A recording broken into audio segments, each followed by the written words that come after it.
On lui prête beaucoup de bienfaits, la musique rendrait plus intelligent, elle adoucit les mœurs, elle a des vertus éducatives et apaisantes, mais comment concrètement la musique influe-t-elle sur notre cerveau? Isabelle Peretz travaille depuis 30 ans pour tenter de répondre complètement à cette vaste question. Elle est notre invitée. Bonsoir, soyez la bienvenue Isabelle Peretz. Vous arrivez tout juste de Montréal. Vous êtes l'auteur du livre qui a pour titre Apprendre la musique, nouvelle des neurosciences. C'est aux éditions Odile Jacob et vous êtes aussi la co-directrice du Centre de recherche sur le cerveau, la musique et le son, le Brahms, qui se trouve à Montréal, au Québec, au Canada. Alors, au début du livre, vous écrivez ceci. Saviez-vous que dès la naissance, le cerveau du bébé répond à la musique avec discernement? Eh bien non, tout le monde ne le sait pas, Isabelle Peretz. Alors, vous allez nous dire comment concrètement s'opère ce phénomène. Comment ça a été observé? Oui, c'est surtout une étude. Il y a plusieurs études, bien sûr, mais celle qui est la plus marquante a été faite à Milan. Oui. Ils ont emmailloté des bébés naissants à la naissance, mis dans le scanner et présenté des musiques classiques, notez bien, dans lesquelles ils ont vraiment fait des variations très subtiles de type l'harmonie ou la dissonance, mais très subtiles au niveau la structure tonale des hauteurs dans la musique. Et le cerveau du bébé répondait plus dans les régions du cerveau droit, du cortex auditif droit, qu'on attribue souvent à une réponse plus importante à tout ce qui est variation mélodique dans la musique, dès la naissance. Donc c'est tout à fait remarquable. Alors, c'est une vaste question, je le disais, mais vous, d'abord, dites-nous sur quoi vous travaillez. C'est quoi l'apprentissage de la musique? Il agit sur notre cerveau, c'est ça? Oui, alors moi je ne travaille pas sur tout, hein, bien sûr. Vous êtes plusieurs, on le sait. Donc ce livre, c'est en fait un livre de vulgarisation où je couvre l'ensemble des données de façon très synthétique, très courte, qui s'adresse vraiment à tout le monde, qui est un peu féru de science. Mon idée est vraiment de vouloir démarquer ce qui est fausse rumeur de ce qui est la vérité, ou en tout cas ce que la science nous livre aujourd'hui. Et donc, c'est tous ces aspects, qu'est-ce que ça nous apporte, en fait, apprendre la musique du point de vue du neuroscientifique, donc de celui qui étudie. Alors justement, on entend souvent, par exemple, qu'il y a un lien entre la musique, le fait d'écouter des chansons et l'ocytocine, que l'on appelle l'hormone de l'attachement, de l'amour et du lien social. Est-ce vrai ou faux? Difficile de vous répondre entre vrai ou faux. Il y a quelques études sur l'ocytocine. C'est des études qui disent, par exemple, qu'il y a certaines musiques qui donnent des frissons, qui hérissent les poils. Ce qu'on sait qui a été établi et qui est remarquable et qui pour moi a été la découverte des 10 dernières années, c'est que le fait d'écouter une musique qui vous plaît suffisamment pour vous évoquer des frissons va relâcher la dopamine dans votre cerveau et dans les structures reconnues pour être tout le circuit de récompense dans le cerveau. Celui qui va répondre à la drogue, au plaisir sexuel, au chocolat aussi. Donc tous ces bonheurs que l'humain peut s'offrir, la musique vient jouer dans les mêmes circuits. À partir de quel âge un enfant peut-il apprendre la musique? Apprendre à s'exprimer musicalement. En fait, les études aussi remarquables qui ont été menées cette fois-ci à Toronto montrent que dès 6 mois, en fait, le bébé va, avec ses parents bien sûr, participe à des activités musicales de type Suzuki. Donc c'est plus avec le corps, plus des chansons, marquer le rythme. Et ce qu'on observe, c'est des effets remarquables sur le discernement de nouveau de la musique, sur le comportement social après 6 mois par rapport à des bébés qui ont été abreuvés de musique synthétique de type Baby et Einstein. C'est très populaire en Amérique. Alors, il y a des personnes, on le sait, qui chantent faux. Des études montrent que l'on peut détecter cela dès le plus jeune âge. S'ils chantent faux? Oui. En fait, je vous dirais non, c'est l'inverse. C'est l'inverse? Oui. C'est-à-dire que... Tard. Bon, c'est sûr qu'il y a un développement... on détecte très tard qu'ils ont été privés très tôt de quelque chose, c'est ça? Encore autrement, je dirais. C'est-à-dire que l'enfant, très naturellement, va chanter. Alors, il y a un développement, comme dans le langage. C'est sûr qu'il ne va pas chanter juste en naissant. Mais ce qu'on peut constater, c'est que, finalement, après ça, il y a un manque de pratique. Et donc, ce chant peut décliner, ce qui fait qu'on constate quand même que 20% de la population ne chante pas juste, en donc, fait. Mais ils peuvent l'entendre. Ce n'est pas inné, en fait. Ce qui est inné, oui, ce qui est inné, c'est ce penchant de vouloir chanter. Sauf que notre société ne le valorise pas. Ne le valorise pas. Alors, on dit aussi qu'il y a ceux qui ont l'oreille musicale, l'oreille absolue. C'est quoi au juste? Ça, c'est amusant, hein? Ça fascine toujours le monde. Pourtant, il n'y a rien de plus ennuyeux que le lauréat absolu. Alors, pourquoi ça fascine? Pourquoi les gens pensent que c'est un don? C'est que très peu de musiciens qui sont exposés donc au code musical, qui est une association automatique entre un son, une hauteur et un nom de note, comme do, sol, etc.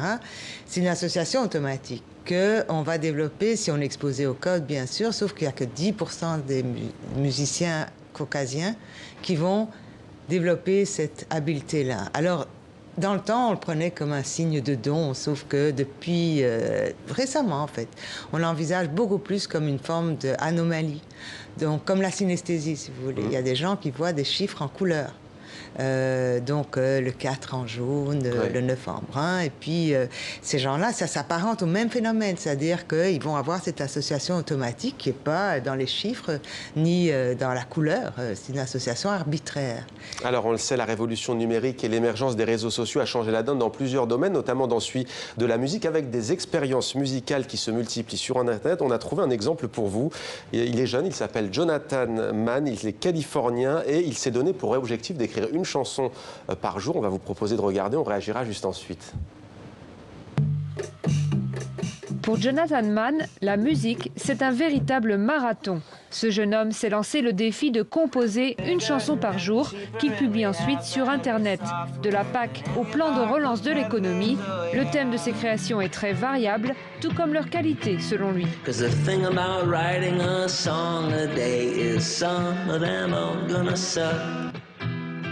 C'est dans sa chambre à Berkeley que ce jeune musicien caméraman enregistre ses compositions. Certaines de ses chansons sont devenues des tubes parmi les internautes.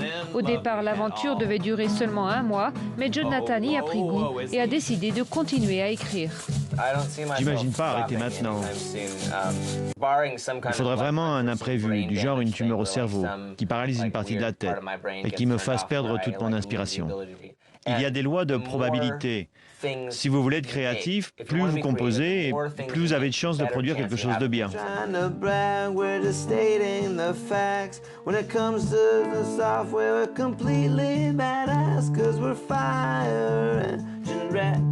Il a parlé de créativité aussi à un moment donné. Il y a un lien entre la musique et la capacité à créer. Écouter de la musique, ça favorise le développement.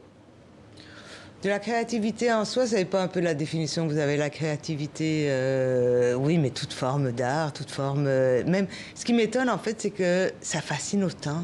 Ouais. En fait, ce qui m'étonne, c'est que vous l'ayez pris comme exemple. Ouais. Parce que quelqu'un qui aurait écrit un poème par jour, est-ce que ça vous aurait épaté? De nos jours, peut-être pas chez vous au Canada, mais en France, c'est plutôt rare. C'est un genre littéraire qui se perd. En êtes-vous sûr? Moi, je pense que la musique exerce une plus grande fascination.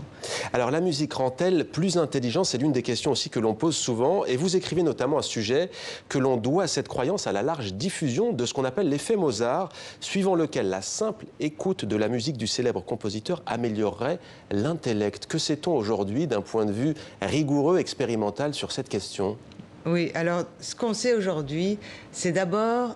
Du point de vue de l'écoute, si vous écoutez une musique que vous aimez, ça peut être effectivement la musique qu'on vient d'entendre, eh bien, évidemment, elle va vous faire plaisir et elle va vous éveiller un peu plus. Donc, vous allez effectivement avoir une meilleure performance que si on vous assomme avec une musique que vous ne supportez pas. Ouais. C'est certain. Ou dans le silence, peut-être. Mais c'est le point de vue de l'écoute. Ce qu'on sait maintenant et qui est assez bien montré, c'est qu'il ne suffit pas d'en écouter. Donc, l'effet Mozart, c'est juste écouter. Et il n'y a rien de magique à Mozart. C'est vraiment le fait qu'on aime cette musique. Mais maintenant, ce qu'on sait, c'est que c'est plutôt d'en faire. Donc, comme je relatais l'expérience, c'est ça, avec les bébés de 6 mois, ceux qui écoutaient la musique n'avaient pas les avantages du tout de ceux qu'ils faisaient. Donc, ça a été montré à différents âges. Donc notamment de 6 ans à 7 ans, dites-vous, pendant 1 an. Oui. Ouais. Ça, c'est une étude aussi qui a été faite à Toronto par l'équipe de Glenn Shellenberg.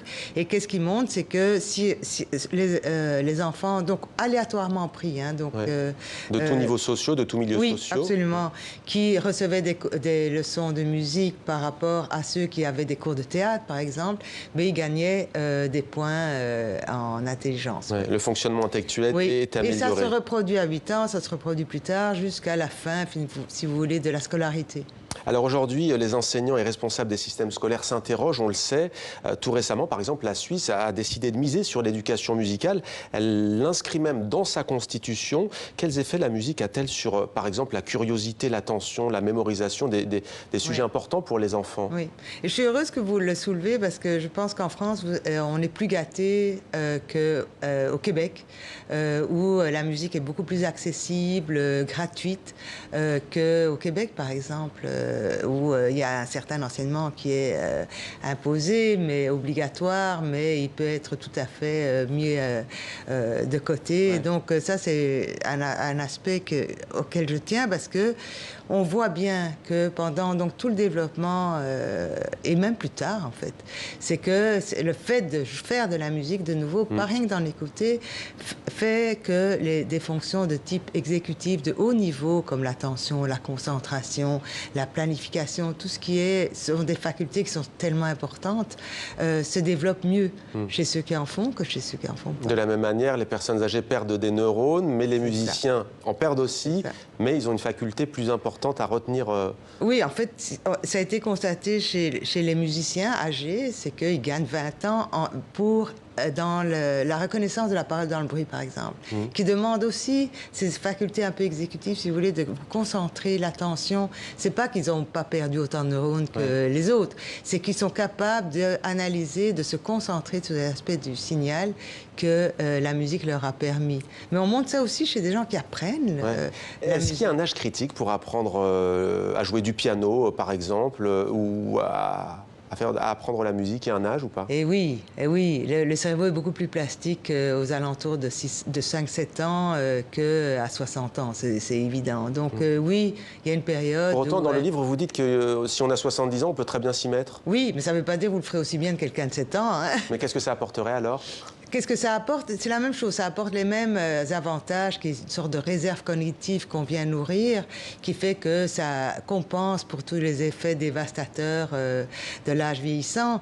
Mais évidemment, commencer très tôt vous amène à faire des exploits de type moteur et même peut-être cognitif, ça je l'ignore, mais... je ne serai pas un virtuose, c'est trop tard, Isabelle Pérez. Oui, merci mais pour beaucoup. Moi aussi. Vous non plus. Merci beaucoup Isabelle Pérez. Apprendre la musique, nouvelle des neurosciences.